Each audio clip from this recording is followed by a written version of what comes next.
Olá, amigos. É com muita satisfação que vamos dar início a mais uma preleção do Centro Espírita Allan Kardec de Campinas. E como sempre fazemos quando iniciamos uma tarefa na Casa Espírita, nós vamos fazer uma pequena oração para que a gente possa harmonizar o ambiente fluídico do nosso trabalho. Então eu convido a todos para que elevemos nossos pensamentos a Deus, nosso Pai, a Jesus, nosso Mestre Maior, e aos bons espíritos, pedindo que eles possam estar conosco nesse momento, nos auxiliando na divulgação dessa mensagem tão importante do Evangelho e que também aqueles que nos acompanham possam ter o discernimento para bem entender a mensagem do Cristo. Muito obrigado. O tema que nós vamos abordar hoje é a fé transporta montanhas.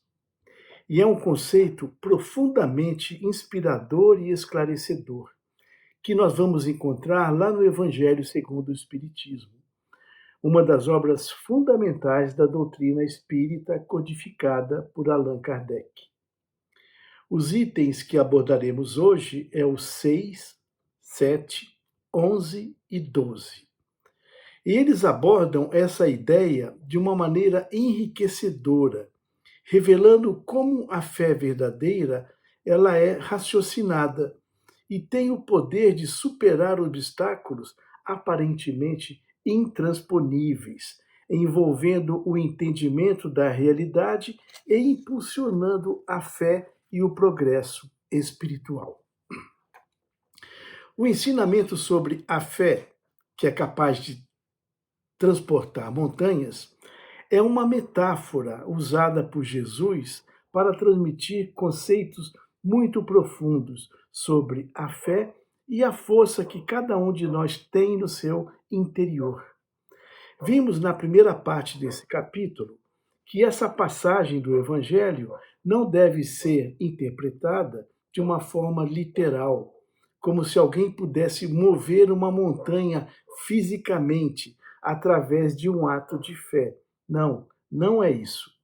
Em vez disso, a ideia central é destacar o poder da fé inabalável e da confiança nas leis espirituais e nas leis divinas. Esse sim é o ensinamento principal. A montanha, ela simboliza as dificuldades, os desafios e os obstáculos que encontramos na nossa jornada. Dificuldades tanto espirituais como também dificuldades terrenas. Ter fé capaz de transportar montanhas significa ter a capacidade de superar as adversidades, mantendo uma confiança inabalável nas leis divinas, no propósito espiritual e na capacidade do crescimento pessoal que cada um de nós tem. Falando em fé, como a gente poderia definir o que é fé? Uma forma bem simples de definir a fé é aquela que diz que fé é conhecimento, conhecimento das coisas espirituais. A fé sem conhecimento e sem raciocínio, ela é cega. E o perigo de se ter uma fé cega é o de aceitar tudo sem verificar, aceitar o verdadeiro como aceitar o falso, sem analisar o conteúdo e as suas consequências. Se isso for levado ao seu grau mais intenso, acaba produzindo o que chamamos de fanatismo. E é tudo que a doutrina espírita não quer que a gente seja, fanáticos. Ou seja, ela deseja que nós tenhamos fé, mas a fé raciocinada. Se essa fé for baseada no erro, mais cedo ou mais tarde, ela irá se desmoronar. Somente a fé apoiada na lógica e no raciocínio poderá se garantir, tanto agora como no futuro, porque ela caminha lado a lado, de mãos dadas com o progresso. A fé não se resume a crenças cegas nem aos dogmas, mas sim a confiança que tem por um fundamento, os princípios da razão e na experiência individual de cada pessoa. Essa fé raciocinada é capaz de iluminar a mente e fortalecer o espírito através das dificuldades, permitindo que a pessoa encare os desafios da vida, mas encare com bastante confiança e com bastante coragem. O grande erro que a maioria das religiões cometem é a de pretender, cada uma à sua maneira, ter a posse exclusiva da verdade. E com isso, elas conduz os seus seguidores a praticar uma fé sem raciocínio, uma fé cega, que não irá se sustentar com o passar do tempo. Ela pode durar por alguns instantes, alguns momentos, mas com o passar do tempo, invariavelmente, ela vai cair. A fé não se impõe, ela precisa ser o quê? Conquistada, adquirida. E ninguém está impedido de conseguir essa conquista, nem mesmo aqueles que são mais duros e resistentes a essa fé. Estamos falando de verdades espirituais básicas e não de uma crença em particular, mas daquela verdade que buscamos no fundo do nosso coração. E se tivermos sinceridade nessa busca, a gente vai encontrá-la agora ou daqui a pouco, mais adiante, se a gente continuar perseverando. A busca da fé, ela exige mudança de atitude, principalmente para controlar dois sentimentos muito importantes, que são a causa também da maioria dos problemas do ser humano. Estamos falando do egoísmo e do orgulho, mas nem sempre estamos dispostos a fazer esse sacrifício. Nesse caso, falamos a nós mesmos: eu não acredito nisso. Não existe essa força maior, quando na verdade o nosso desejo é continuar conservando os sentimentos inferiores que temos muito forte dentro de nós, mantendo com isso os nossos vícios, que a gente até pretende eliminá-los, mas a gente não deseja eliminá-los. Se olharmos com cuidado ao nosso redor, vamos encontrar pessoas onde a fé parece que já nasceu com elas. E essa facilidade de assimilar essas verdades espirituais é um claro sinal de que essa pessoa já possui um progresso anterior. Ou seja, de alguma forma, ela já avançou muito lá no passado. E outras pessoas, ao contrário, por mais que tenham contato e conheçam, né, a fé, dificilmente entendem e aceitam as coisas espirituais, o que é sinal também da sua natureza ainda pouco evoluído, atrasado para essas coisas espirituais. Muitas vezes, a resistência que se vê na pessoa incrédula provém da forma inadequada que usaram quando lhes apresentaram as coisas espirituais, podendo trazer a incredulidade e a negação, porque elas acabaram sendo descrentes com aquilo que elas aprenderam, porque essa lição foi apresentada de uma forma inadequada. A fé, ela necessita, portanto, de uma base. E essa base é a inteligência e o entendimento perfeito daquilo em que se deva crer. E para crer não basta ver, é preciso, sobretudo, o quê? Compreender. Isso é mais importante, né? E principalmente, ou é principalmente contra essa fé que é confusa, que é fraca, que é vacilante, que aquele incrédulo que nós nos referimos anteriormente, ele se revolta, porque ele não consegue encontrar racionalidade nessa fé e ele acaba abandonando. A fé raciocinada, ela elimina todas as dúvidas, porque a pessoa crê. Crê porque tem certeza, e se ela tem a certeza, é porque ela compreendeu de fato o ensinamento que lhe foi transmitido. Kardec definiu com muita sabedoria que fé inabalável é somente aquela que pode encarar de frente a razão em todas as épocas da humanidade. Ela vale para o passado, como já valeu, vale para hoje e vale para o futuro, porque ela é pautada na razão. Isso quer dizer que o nosso parâmetro de fé, ele pode ser modificado conforme os ensinamentos sejam atualizados.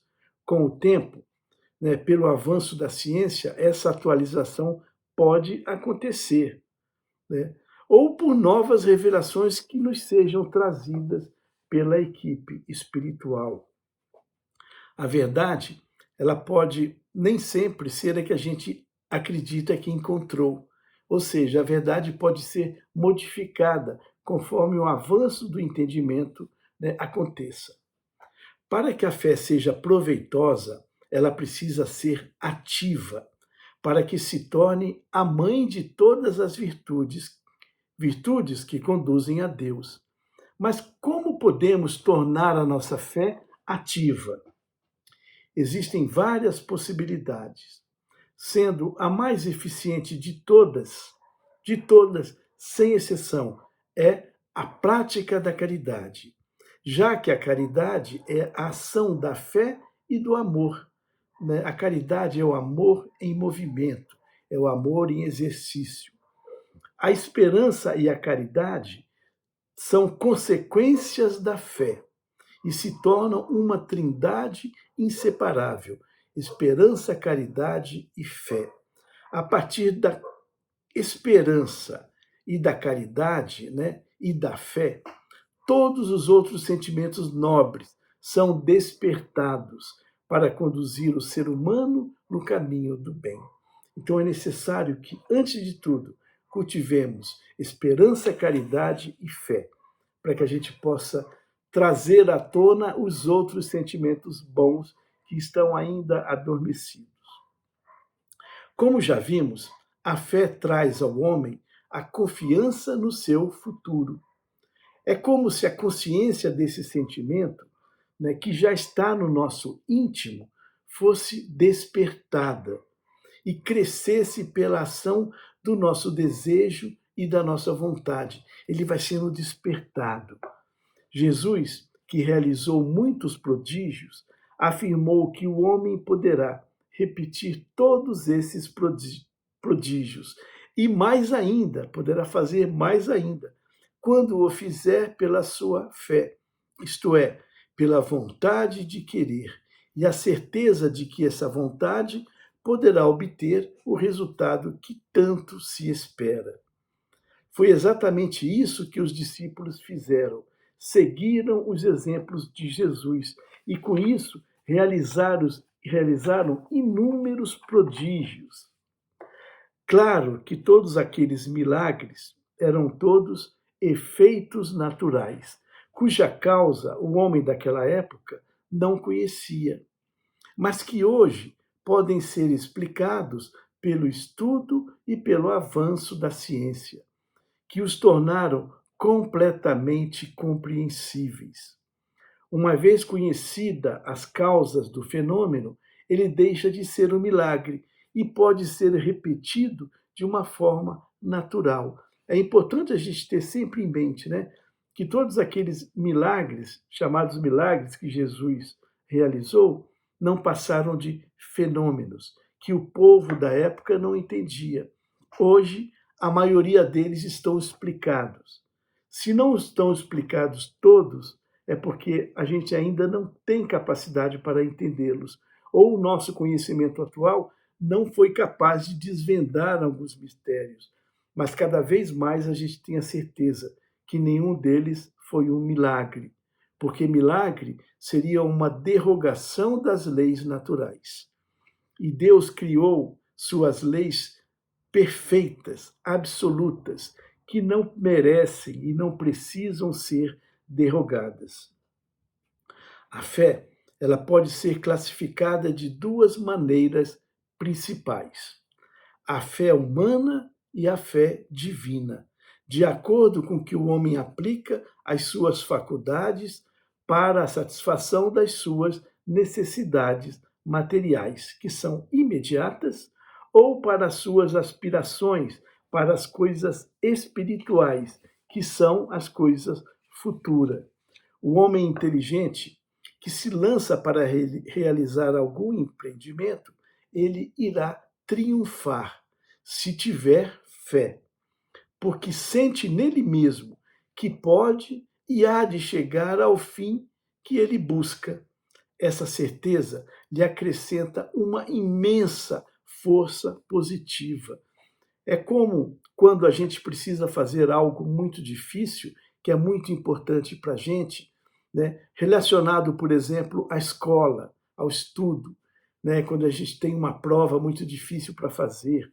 Claro que a oração é importante, né? Pedir com fervor a ajuda espiritual é necessária, porque ela vai o quê? Nos dar uma capacidade maior para superar essa prova. Mas se a gente não fizer por onde, se a gente não se dedicar, se a gente não estudar, de nada vai adiantar, né? A ajuda espiritual, talvez ela venha na forma de coordenar os nossos pensamentos, fazer com que a gente mantenha a calma para discernir, para escolher qual caminho a gente vai buscar para a solução daquele problema. Mas se a gente não fizer por onde, não há fé que resolva o nosso problema. O homem de bem, que acredita no seu futuro celeste, deseja encher de belas e nobres ações a sua existência atual. Ele aure, então, na sua fé e na certeza da felicidade que o espera, a força que ele precisa, a força necessária. E nesse momento afloram todos os outros sentimentos bondosos que acompanham a caridade e a abnegação que ele praticou em busca desse crescimento espiritual. Então, enfim, com a fé não há maus pendores que não se chegam a serem vencidos. Temos que admitir que mesmo através de um desejo muito grande, de um desejo intenso, apoiados pela mais considerável fé, nem sempre o que desejamos será obtido ou alcançado. Isso pode ocorrer por algumas razões, como por limitações impostas pela própria lei natural das coisas, que precisam ser respeitadas como leis perfeitas que são as leis de Deus, como já dissemos, e que não podem ser derrogadas pelo nosso simples desejo. Muitas vezes, os nossos desejos ainda estão bem próximos do orgulho e da vaidade. Nesse caso, mais difícil ainda é derrogar essas leis, né? Ou por uma incapacidade nossa de entender também que nem sempre aquilo que queremos, aquilo que buscamos e oramos pedindo a Deus é o melhor que pode acontecer para cada um de nós naquela situação enfrentada. Às vezes nós somos até como crianças. A gente pede, pede, pede, mas talvez o que a gente peça não seja o melhor para a gente. E Deus, na sua sabedoria infinita, vai saber discernir o que pode acontecer para nós ou não naquele momento. Então, para a gente concluir o que a gente já viu, né? A ideia de transportar montanhas através da fé está relacionada à capacidade de superar obstáculos, dificuldades e limitações pessoais. Isso não implica necessariamente mover fisicamente as montanhas, mas sim ultrapassar as adversidades da vida, impulsionado pela confiança nas leis divinas e na capacidade própria do crescimento espiritual. A fé está intimamente ligada ao conhecimento e à compreensão, conhecimento das coisas espirituais. Não se trata de uma fé cega, mas de uma compreensão profunda, baseada no entendimento das verdades espirituais e na própria natureza da vida. Na medida em que as pessoas se esforçarem para desenvolver a sua espiritualidade, cultivando virtudes como o amor, solidariedade e caridade, elas fortalecem a sua fé e aumentam a sua capacidade de superar todos aqueles desafios que aparecem. Percebemos então que o ensinamento sobre a fé que transporta montanhas, do capítulo 19 do Evangelho segundo o Espiritismo, é uma mensagem que incentiva o desenvolvimento da espiritualidade e o auxílio na compreensão das leis divinas que regem o universo.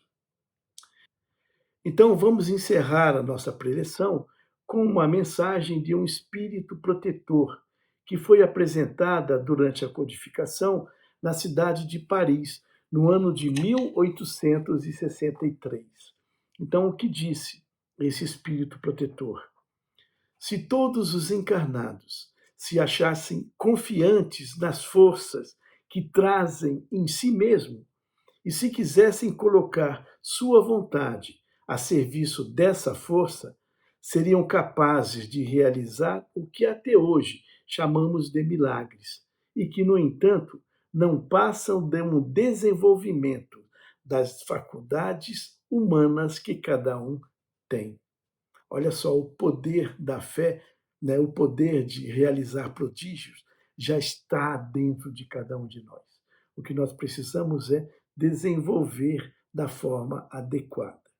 Quem disse isso é um espírito protetor, então, em Paris, no ano de 1863. Então, fica aqui o nosso desejo e o convite que vocês leiam o capítulo 19 do Evangelho segundo o Espiritismo, particularmente os itens 6, 7, 11 e 12, né, cujo título é A Fé que Transporta Montanhas. Muito bem, e vamos então finalizar a nossa preleção convidando a todos para que juntos façamos um momento de doação, um momento de prática da caridade, que é a vibração. Então, uma vibração simples para a gente poder encerrar o nosso trabalho. Eu convido para que em pensamento todos me acompanhem nessa vibração. Então, elevando os nossos pensamentos a Deus e a Jesus, nós vamos vibrar nesse momento por todos aqueles que estão em necessidades, aquelas pessoas que estão abandonadas nos mais diversos lugares. Algumas estão abandonadas nos hospitais, nos asilos, nas casas de reclusão. Algumas estão abandonadas nas suas próprias casas, outras nas ruas.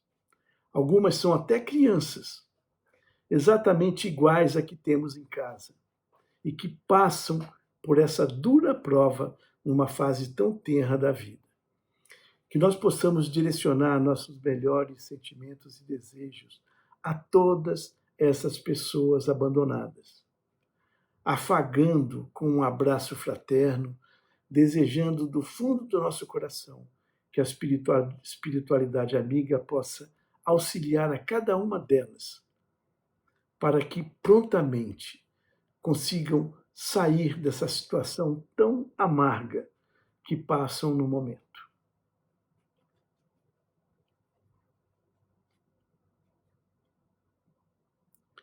Vamos também vibrar por alguém em especial, alguém que a gente conheça e que, nesse momento, precisa desse auxílio especial, desse auxílio maior.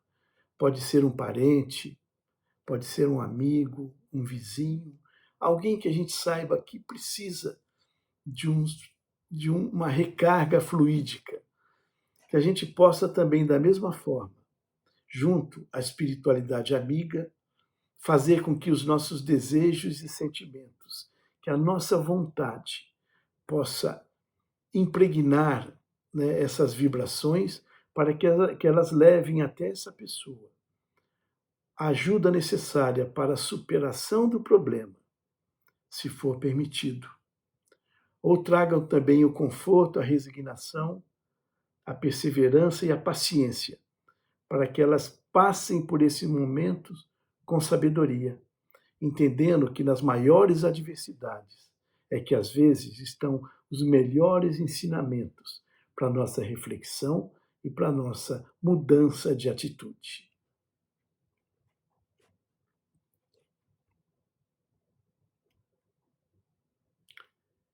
Vibremos também nesse instante pelos nossos familiares, nossos companheiros de jornada, toda a nossa família mais próxima, visitando nesse momento mentalmente o nosso lar, a nossa casa, fazendo com que esses fluidos benévolos possam substituir os fluidos de uma elevação inferior que porventura lá estejam na nossa casa, e na maioria das vezes, quando isso acontece, é devido à nossa invigilância. Nós mesmos é que levamos miasmas deletérios para dentro do nosso lar, que a gente possa, então, nesse instante, fazer uma higienização fluídica na nossa casa, visitando mentalmente cada lugar, levando esses fluidos benfazejos para que ocupem todos os ambientes do nosso lar e, com isso, atinjam a todos que lá habitam, que lá residam ou que lá visitem, para que sejam também beneficiados por esses fluidos salutares que estão agora sendo depositados em cada ambiente do nosso lar.